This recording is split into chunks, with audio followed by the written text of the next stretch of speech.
Penguin Random House Australia Audio proudly presents Cheat, the not-so-subtle art of conning your way to sporting glory.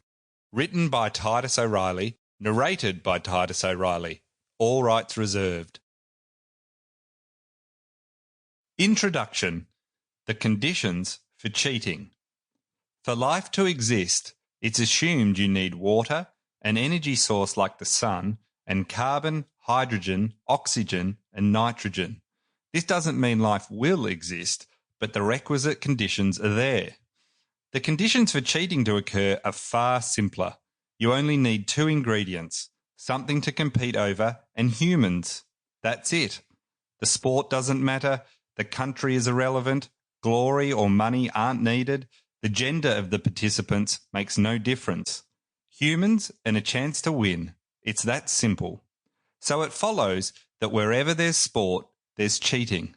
Attempting to gain an unfair advantage is as much a part of sports as the heroics, the sweat, the tears, the sacrifices, and the triumphs. There will always be people who will do pretty much anything to win, cooking up schemes that are sinister, comical, ill-conceived, or fiendishly clever. Yet time and again, we are shocked when the latest cheating scandals break. Lance Armstrong, for example, is held up as a sort of supervillain, an outlier. But as we'll see, in the history of the Tour de France, he is just the continuation of a long tradition, a tradition that goes right back to the second ever tour, when a large number of the riders caught the train for parts of a stage. It's a worry when you realise Armstrong is not an outlier at all, but rather the norm. Lance Armstrong's cheating isn't even that hard to explain. If you win the Tour de France, there's fame, money, and you get to date Sheryl Crow. With rewards like that on offer, it's understandable that someone would decide to game the system. Plus, if your job involved being constantly surrounded by men who love cycling, you would probably take copious amounts of drugs too. Blokes who love cycling are like vegans. They cannot go 5 minutes without telling you about it.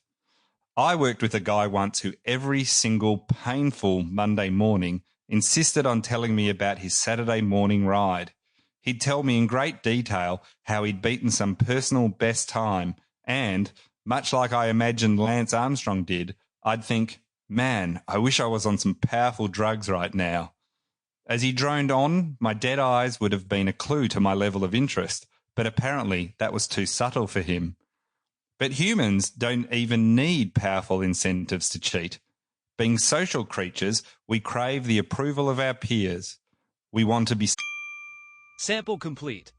Ready to continue?